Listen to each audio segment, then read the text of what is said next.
our mission is to become the largest ticketing provider globally, right? It's not a short-term mission, it's not a mid-term mission, it's a long-term mission. And therefore, we also scale the company in a very capital efficient and sustainable way.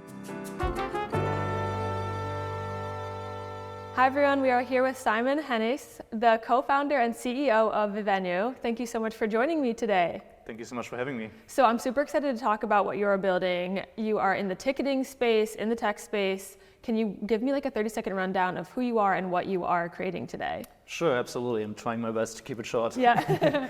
As you said, working in the event ticketing space, so essentially having a white label product similar to Shopify in the e-commerce space, just in event ticketing, which means we ticket events across the globe from Stanford University over the Grammy Awards all the way to Schalke 04 and 700 other customers globally. We believe that organizers should own data, control about the fan experience on a digital side, build the ecosystem themselves in the way they like. And yeah, that's our mission. Have been operating this company now for 5 years roughly, raised venture capital beginning of 2020, and yeah, doing well. It's super exciting. How did you realize that this industry was something that was in need of disruption?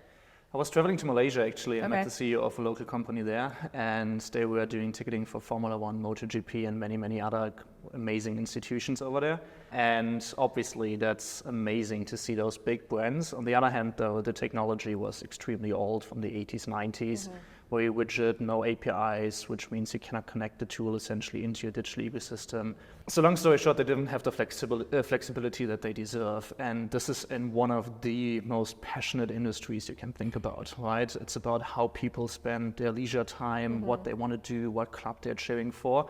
And that was just odd to me, seeing this outdated technology and those super passionate brands. So yeah, I grouped together with Simon and Jens, my two co-founders, CTO and head of sales. And yeah, built the company, bootstrapped at first, very naive in our approach, as every young founder probably is, but found our niche and yeah, just went for it. So over those last 5 years, what have the pivots looked like? And any company, I'm sure so much changes from year to year. So what were you guys offering in the first couple of months and year to what you're offering today? Great question. I think we never had this big pivotal moment where we changed our whole go-to-market motion or what we stand for. We always had this mission of independent ticketing, data ownership for event organizers, more flexibility, so that never changed. I think the market areas that we went into, that changed obviously at the beginning. 3 co-founders, super small, bootstrapped, 2K on a bank account, very tiny office in a small village next to Frankfurt, nobody knew us. We served very small customers. So third league basketball in Germany, selling a few hundreds of tickets a year. Our average customer back then was around 2,000 revenues per year, so pretty small. That changed drastically. Now we offer an enterprise-grade product. It's API first. It offers lots of flexibility and customizable options. It provides full data access to the event organizers. But if you have full data access, obviously you want people that can do something with data, marketers, digital people, data engineers, and so on and so forth. So our customers nowadays just tend to be way larger. Second of all, at the beginning, obviously our, as you can tell by my accent, we're a German company, so our customer base was German-based. Now we're global, so we operate in more than 40 countries. We have offices in the States, we have offices in Europe, we have a small office in Australia as well. So I think everything became more global and more enterprise-grade as compared to local and more mid-market focused. From a mission and from a product mission, I think there were no pivotal moments for us at least. Yeah, that totally makes sense though. What do you think though was the difference or like the jumping off point that allowed you to go from these small venues, smaller companies to these like grand events that you're now supporting? Yeah, so for sure venture capital helped just to get the brand name out there, being able to assemble an amazing team that can execute rigorously on a day-to-day basis in order to fulfill the mission and build up the trust required to pitch to those enterprise clients. I think second of all, when we started the product, we had no clue what the industry exactly needs. I mean, we had a philosophy around how we want to build the product, but use cases we still had to learn. And as we went along and went so broad in the way that we tackled the market, vertical agnostic, so we do live entertainment, we do sports, we do theaters, we do animal parks, so everything you can imagine that sells tickets. We started very naive, which means we tackle different verticals simultaneously, live entertainment, sports, venues, so everything from a festival all the way to a theater. And due to that, we had to build the product as open, as flexible as possible, which means API first. And we didn't realize back then that organizers would actually use the API to build custom front ends or extract data, integrate into digital tools. We didn't know about that, but now this becomes our core strength, right? The openness and the flexibility and the API first approach. So organizers go ahead and build headless cases, so ticket buyer front ends themselves, or integrated into their CDP, CRM, ERP. So it wasn't a big change in product, but more so what we just thought is the best way to build it for flexibility now becomes our greatest strength. Definitely. You guys have 65 million in funding, correct? What was that journey like? That's a pretty large number, especially like you said, it started with 3 of you guys in a small village to 65 million in, in backing. What was that like? Yeah. So we started back in 2018. As you said, it was the 3 of us, 2K on a bank account, but also it wasn't a full-time job for us back then. I was still my master's, my co-founder did some freelance work as an engineer, and the third co-founder was actually working partly for an insurance company back then. So it wasn't a full-time project. But over 2018 and 2019, after busting our asses and working long hours, we figured that we have such a good product market fit that we do want to go full speed, and that was end of 2019. So going full speed as a tech company means raising venture capital. Now back then, none of us had any clue about venture capital, none of us had any network into venture capitalists. So what we just did is using the contact forms on the websites of VCs and uploaded our pitch deck. Later on, we heard that this is not common practice. Usually you know somebody or you have a kind of a warm intro or whatever. We didn't, so we just uploaded the pitch deck. I think we got 3 or 4 positive reply. We're allowed to pitch in front of the investment team. We got 30, 40, 50 no's though as well, and lots of them being quite generic. I still remember till today this one message that we received where VC told us that they don't believe in the pre-baked bread industry. I was like, yeah, I don't believe in that as well. How about event ticketing? They never came back. I don't want to call their name out here, but they probably regret passing us back then. 2 or 3 invited us to pitch in person, and then, it was a really speedy process. We had to sign a term sheet within 24 hours, and we got lucky. I mean, our seed investors, just an astonishing investor, super kind, humble people. They understand what it means to build a tech product, what it means to sell into enterprises, that this journey takes a while, and that there's lots of challenges ahead. Super, super supportive. And then Series A and B, that was different. Now we knew how to deal and speak to VCs. We knew what to look out for. We want investors that are a bit hands-off, that let us do our thing, that understand that building an enterprise product takes a while, and that we're fully committed on delivering best product experience today, but also in the future. And therefore, we were able to be quite selective in our Series A and B, and all the investors that we have, the board dynamics are just amazing. So in that first pitch deck that you sent out, I mean, even 3 or 4 responses from like a cold pitch in, one of those little text box is a success, I would say. What did the pitch deck look like? What do you think allowed, people to really take a second look at what you guys were just, sending through that form? Yeah, to be honest, at this point of time on LinkedIn, the pitch deck of Airbnb went quite viral. There's typical problem, solution, traction kind of pitch deck structure, so we just applied it to our case in our industry. Now, I think why we were able to get some positive replies and then also raise our Series Seed round quite quickly is we had traction already, right? So for 2 years working bootstrapped, we were able to win some customers over already, so we had good realized revenues, and I think that's why the whole fundraising process was a bit easier for us than typical seed companies. I think it was down to the traction, which is why we got those positive replies. Definitely.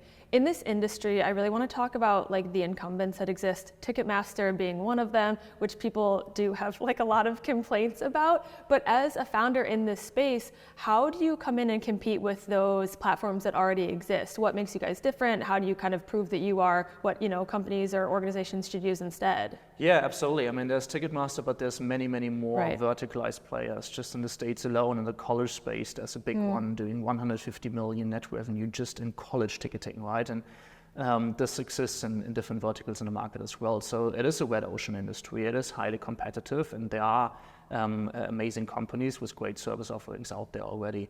I think none of those companies come from a pure tech angle, though. We are a tech company, and we believe in modern products, and we believe in modern architecture. We believe in API-first approaches. We believe in data ownership for the event organizers. If you look at the big marketplaces out there, they are the ones that keep the data. They are the ones that keep the customer records. They are the ones that keep the customer communication. They don't hand over this control and power to the event organizers, whereas we come in with a fully white label, independent ticketing approach, which in such a passionate industry was just the right way for us to go. I mean, in the end, you're cheering for a sports club and not necessarily for a ticketing marketplace. So you know what you want, and you just want to buy it directly at the sports club or the event brand, the festival, whatever. So fully white label and focused on technology, that was always our niche, and then we just executed on it. And maybe a second component to that, yes, there's lots of Goliaths out there, right? There's big companies with massive funding, with thousands of people in seat, with a big history of decades of providing those services. So it's not easy to compete with them. But at the same time, it doesn't change the fact that if your mission is important, it is important, right? And people buy into it. They buy into having data access. They buy into flexibility and serving the customers directly. And at the same time, the bigger a company is, the more arrogant it is, the slower it is. So if you're a small company, you can just move quicker, you can iterate quicker, you can co-ideate with your customers, be very close to them, work in an extremely customer-centric way, whereas the big ones cannot, right? So similar to the Bible story of David versus Goliath, there's a reason why the Davids are very often winning, and that's why we are growing so quickly as well. Yeah, that is awesome to hear. In terms of this data collection and the different industries that you are working with, what are some of those bits of data that they are really looking for? How does that then help them on their end as they're, creating more events in the future? Yeah. I think it always depends what situation you're in as an organizer, right? Either you're sold out or you're not sold out. Either you have repeating events across the season or just one per year. That definitely changes your data strategy. Just in general, I mean, having data set of your audience is just easier to market into them and cheaper to market into them, right? Decreasing your cost of acquiring new customers through better data access becomes easier. Upselling, retargeting. So if you have data into the transaction history, if you can combine data from merchandise, ticket sales, on-premise sales and all that good stuff into one data hub, obviously retargeting, upselling becomes easier. Selling in different niches of customers, right? Right now, ticketing is always this one ticket shop catering to the same audience, whereas your audience is fragmented and it's different, right? There's premium, there's hospitality, there's the kids section, there's a family section, there's singles going there, there's season ticket holders, right? And we believe they deserve a different experience, but therefore, obviously, you need to have the data in the first place. You need to be allowed to cater to them just by yourself and have no interference by another ticketing provider, essentially, that tries to compete around the same data set. So yeah, it's various reasons and different situations. Cheaper in marketing, easier to upsell, easier to retarget, and having a full 360-degree fan view, essentially, through connecting all the tools. What has been the biggest challenge so far, as especially you are pulling all these different, like you said, subsets of data in, subsets of industries? What are the challenges that you've come up against? Many. Like any business. Like any business indeed, yeah. I think first of all, we scaled globally relatively quickly as well, and there are reasons for that. Our ICP is not necessarily defined by the sport they're playing, it's defined by their data strategy, if they're fan-centric, how much they care about direct to consumer relationships, and therefore we went globally quite quickly. Now this means integrating into different tool stacks, right? For example, payment service providers. You just have different PSPs in Europe than in the States and in Australia and so on and so forth. Point of sales and box office systems, access control systems. Now, this was a big challenge for our industry 10, 20 years ago, but it was a modern, open, API-first tech stack. It isn't anymore. Second of all, cultural differences, right? Internally as well as externally. I believe I mentioned in the beginning that we have offices in the States as well as in Europe. There's cultural differences, right? And we're very close in terms of what entertainment content we consume, what Netflix shows we watch, but we're very different in the way that we work, the way that we want to be managed, the way that we want to be led, the way we want to make money. American dream over here, and kind of a very risk-based attitude more in Europe, right? And you got to factor all of this in, and that was definitely a tough challenge to overcome. So from a product standpoint, I think scaling internationally was relatively easy for us. From a cultural standpoint, there was so many challenges that we had to overcome and so many things that we had to learn. I want to touch on that a little bit more in terms of, like you said, expanding to the US, having offices there, having offices here. What have been some of the ways you've had to kind of change either how you sell the product or how you integrate it in those different markets? Absolutely. So there are subsegments of the market that are just more digital savvy already. So they think in terms of digital ecosystems. If you look at the college space, for example, they got their single sign-on provider, they got a CRM, they got access control, all the good stuff. Whereas if you look at a theater company, probably in Germany, that might be exactly the opposite, right? They don't have a digital ecosystem. So I think in the States, for example, the American dream still exists, right? People want to grow. They want to grow in their career. They want to improve the importance of their respective division. So ticketing versus marketing versus the digital function. And they see purchasing products as a way or a mean to do so, right? If you purchase a new ticketing technology, for example, there's opportunity for you to grow within your company.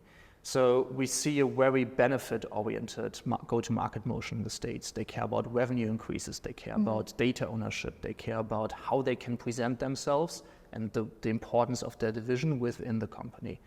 In Europe, it's different, right? In Europe, I think buyers are looking more for efficiency. They're looking more for the admin aspects of purchasing products. So is it saving time? Is it saving money? Can I automate things? Is it the least risky way to go? And therefore, we have a more benefit-oriented buying culture here, and we have a bit more risk-averse buying culture here. There's no advantages or disadvantages. It's just a different way of how you got to phrase your message and how you communicate into the market. Are either one of those easier to sell to? I mean, we grew quicker in the States. Over the last 2 years. We expanded end of 2022, let's say, and now they make up more than 50% of our revenues already. So it seems to be a bit easier to grow a business like ours in the States. There's a million reasons for that, though. I don't think that this is a general theme. In our industry, for our product, in our go-to-market motion, the States tend to work a little bit easier. Totally. My last question for you is, what is next for you, for the company? Are you going to raise again? I know your last raise was in 2021. So is the money going to come in? Are you guys going to focus on something else? What is next? What does 2025 look like for you and the brand? Yeah, no, absolutely. Our mission is to become the largest ticketing provider globally, right? And therefore, we have a long-term mission. It's not a short-term mission, it's not a mid-term mission, it's a long-term mission. And therefore, we also scale the company in a very capital efficient and sustainable way. So right now, we don't have any need for further fundraising. But we want to double this year, headcount growth, revenue growth, as well as sales headcount. Just scaling quicker than we even did in the past. Hiring more people, expanding into more markets. We opened 3 satellite offices just in Q4 last year. So becoming more of an international brand, expanding the roster of our clients into even more geos, essentially. And just growing. Well, I'm super excited to see all that you guys do and how much you guys can grow in the next couple of years. So thank you so much for sitting down with me today. Thank you.